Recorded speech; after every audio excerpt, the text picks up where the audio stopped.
নিজের বিয়ের কথা নিজের মুখে বলতে তোমার বিবেকে একটু বাঁধলো না? না, কারণ আমি মাইনর, মানে নাবালিকা নই। ফাইন, মিথ্যে গল্প ফেলে কোন খানাডোবায় ডুব দিতে যাচ্ছ?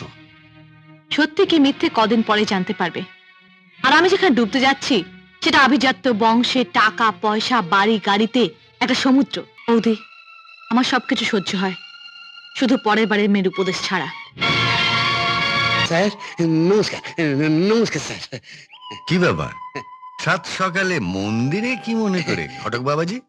স্যার আমি তো জানি আপনি রোজ সকালে এই মন্দিরে ঠাকুর প্রণাম করতে আসেন, তাই আর বিলম্ব না করে। এটা তো তোমার 13 নম্বর খবর, মানে আনলাকি। স্যার লাস্ট চান্স, ওই আল্লাহকে আমি লাকি বানিয়েই ছাড়বো, যেমন করে আপনার বড় ছেলের জন্য একটা লক্ষ্মীমন্ত বউ এনে দিয়েছি। তা ছেলে কি করে? বিরাট বাপের বিরাট কাপড়ের ব্যবসা স্যার, প্রচুর লেবার। ব্যবসা? হ্যাঁ। প্রচুর লেবার? প্রচুর ঘাওড়াবেন না স্যার, ঘাওড়াবেন না, ওনার লেবার প্রচুর, কিন্তু এখন মতো লেবার পেন হয়। তা কে কে আছেন সংসার? একমাত্র বাপের ওই একমাত্র ছেলে স্যার, আর হ্যাঁ ওই আপনার অবিবাহিত একটি ছোট বোন আছে। আর স্যার মানে আর বাড়ি গাড়ি টেলিফোন ফ্রিজ কি নেই স্যার। স্যার স্যার বলেন তো কালি ব্যবস্থা করি? কালি? হ্যাঁ কালি 2 in 1 স্যার। তা মানে? 2 in 1 বুঝলেন না? 2 in 1 মানে কালি দেখা কালি পাকা দেখা। কালি পাকা দেখা? না না, এ তুমি কি বলছো? এই কি করে সম্ভব? স্যার সম্ভব। এই মদন ঘটক যেমন তার চুঙ্গি মানে ঘটকালিটা ঠিক মতো বুঝে নেয়, তেমনি অসম্ভবকে সম্ভব করতে তার 1 সেকেন্ডও সময় লাগে না। স্যার তাহলে বলেন কালি ব্যবস্থা করি? না না, কালি কেন? আর কটা দিন সময় দিলে হতো না? না স্যার, নো ড্রিলিং, শুভ কাজে নো ড্রিলিং। আপনি এদিকটা সব ব্যবস্থা করে রাখুন, আমি ওদের নিয়ে যথাসময় গিয়ে হাজির হব। শীঘ্রম, বুঝলেন না? হ্যাঁ, শুভ কাজ যত তাড়াতাড়ি হয় ততই মঙ্গল রে হরনা। বৌমা, হ্যাঁ বাবা। কালকে সোমনাথকে অফিস থেকে ছুটি নিয়ে থাকতে বলো। বলবো বাবা। মাসুদ ভাই, আপনাকে কিন্তু থাকতেই হবে। হ্যাঁ, সে আর বলতে, আমি তো এই সংসারে সর্বঘটে কাঁঠালি কলা। তুমি এই সংসারের বড় ছেলে, কাল তোমার বোনকে দেখতে আসবে আর তুমি থাকবে না? না। কেন? দেখো, 2 দিন অন্তর সার্কাস দেখার জন্য অফিস কামাই, আর সব বাজে খরচের মধ্যে আমি নেই। ছি, ও কথা বলো না, কাল কিন্তু তোমায় থাকতেই হবে। রাজেশ্বর বাবু, আমার 3 ছেলে আর একটি মাত্র মেয়ে। এই বড় ছেলে সোমনাথ, নমস্কার। নমস্কার। অ্যাকাউন্টেন্সিটা গুলে খেয়েছে, সেই জন্য কোম্পানির হেড অ্যাকাউন্টেন্ট হয়ে রয়েছে। আর মেজ লোকনাথ লোকের জন্য খুব করে, একটা বড় মোটর গ্যারেজে চাকরি করছে। আরে ঠিক আছে, সুখিয়া। আর এ হচ্ছে শামসের মাসুদ, আমার বাল্যবন্ধু বলে কম বলা হয়। ও আমার সংসারেরই একজন। সব কাজেই ওর মতামত আমাদের নিতেই হয়। এসো মা, এসো।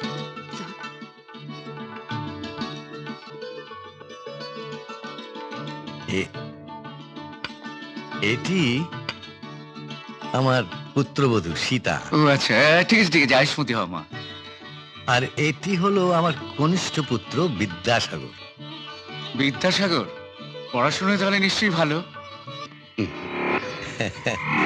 ওমা, আমাকে মিষ্টি? আপনার যে মিষ্টি খাওয়া বারণ বাবা। ঠিক আছে, তুমি মনিকাকে নিয়ে আসছি। নিন ব্যায়াম। হ্যাঁ, নিন। আগে ভাগই মুখ দিয়ে বেরিয়ে গেল কথাটা। আগে মিষ্টি মুখ করে নিন, তারপর মেয়ের মিষ্টি মুখটা দেখবেন। মিষ্টি মুখ করে মেয়েটাকে কতবার বললাম আজ বাড়ি থেকে বেরোস নে। না, আমার কথা কিছুতেই শুনলে? সে আসছে বলে বেরিয়ে গেল, এখনো ফেরার নাম নেই। ছেলের বাবা কখন থেকে অপেক্ষা করছে। ছি ছি ছি ছি, এখন আমি মুখ দেখাবো কি করে বৌমা? আপনি ব্যস্ত হবেন না মা, আমি দেখছি। অস্থির আমি হইনি রাজেশ্বর বাবু, তবে কথাগুলো তো বলা দরকার। দেখুন, আমি রিটায়ার্ড ম্যান, কাজী দিনা পাওনা বা দাবিদা বেশি হলে আমার পক্ষে তো মেটানো কষ্টকর হবে।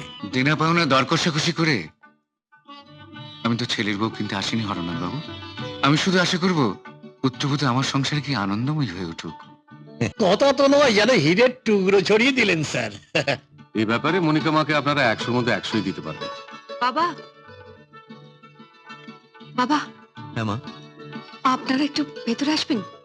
মানে আমরা সবাই? হ্যাঁ। ও, চলে যাচ্ছি, যদি অনুমতি করেন। হ্যাঁ, নিশ্চয়ই। এই সাগর, তুই ওনার সাথে একটু কথাবার্তা বল। মাসুদ আয়। হ্যাঁ হ্যাঁ, চল চল।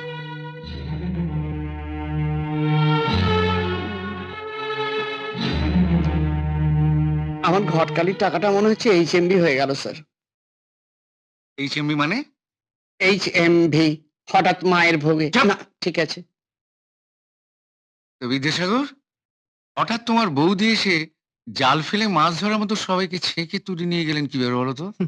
জানি না, জেনে আসি। না না না, তোমাকে যেতে হবে না, দাঁড়াও দাঁড়াও। স্যার আমি একটু ওই বাইরে যাব। কেন?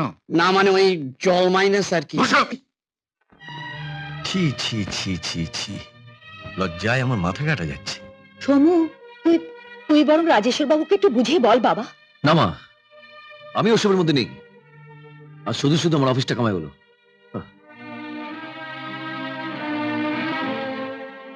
বাবা, আপনি ওনাদেরকে একটু বুঝিয়ে বলুন না, মনিকার শরীরটা খারাপ, তাইও।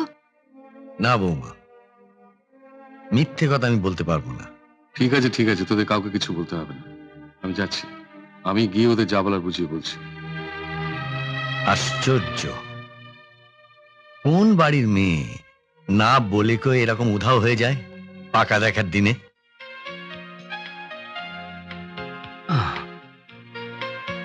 সত্যি আজ তোমার পাকা দেখা? আগে হ্যাঁ মশাই, তাহলে এখানে এলে কেন? আমার পাকা দেখা তখনই হয়েছে যখন তোমার সঙ্গে আমার প্রথম দেখা হয়েছিল। যদি ধরা পড়ো তখন কি করবে? তুমি আমার উদ্ধার করবে। উদ্ধার করবো? কি করে? সিঁথিতে সিঁদুর দিয়ে। দাঁড়াও,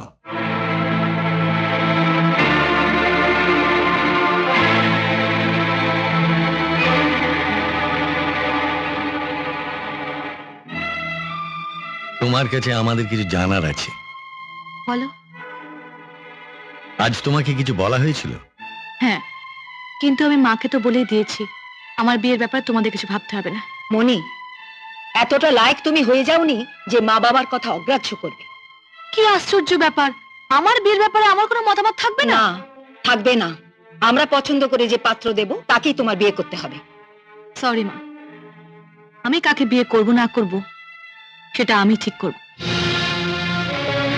তা ছেলেটি কে জানতে পারি? শিওর, নাম জয় মিত্র, আমার কলেজ ফ্রেন্ড। ওর বাবা রিনাউন্ড ব্যারিস্টার, আর জয় সবে প্র্যাকটিস শুরু করেছে। ঠিক আছে? নিজের বিয়ের কথা নিজের মুখে বলতে তোমার বিবেকে একটু বাঁধলো না? না, কারণ আমি মাইনর, মানে নাবালিকা নই। ফাইন। বাবা, তুমি নিশ্চয়ই তোমার সাবালিকা মেয়ের বিয়ের খরচের জন্য আমার কাছে টাকা চাইবে না। সে নিয়ে তুমি মাথা গরম করো না দাদা, কারণ বাবা তোমার থেকে টাকা চাইবেন না। তুমি বরং ঘুমিয়ে পড়ো প্লিজ। তোমার উপদেশে ঘুমটা আমার হবে না, কারণ তোমার এই নষ্টামি সাবলামের জন্য আজ আমার অফিসটা কামাই হয়েছে। তার কি কৈফিয়ত দেবে তুমি? হ্যাঁ, আমি তোমাকে আমার জন্য অফিস কামাই করতে বলিনি, তাই কৈফিয়ত দেওয়ার দায় আমার নেই। তাছাড়া কখনো কাউকে আমি কৈফিয়ত দিই না। দিতে হবে, কারণ কপাল দোষে আমি তোমার দাদা। আচ্ছা, কি জানতে চাও? জানতে চাই, মিথ্যে গল্প ভেদে কোন খানা ডোবায় ডুব দিতে যাচ্ছ? সত্যি কি মিথ্যে কদিন পরে জানতে পারবে। আর আমি যেখানে ডুবতে যাচ্ছি সেটা আভিজাত্য বংশে, টাকা পয়সা বাড়ি গাড়িতে একটা সমুদ্র। সেখানে কুয়োর ব্যাঙানোর চেষ্টা করলেও তল পাবে না। অলরাইট, আগামী দিনে দেখা যাবে তোমার সমুদ্রে ক হাত জল থাকে।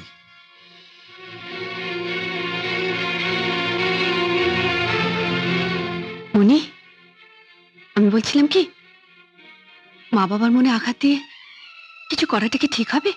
বৌদি, আমার সবকিছু সহ্য হয়, শুধু পরের বারের মেয়ের উপদেশ ছাড়া।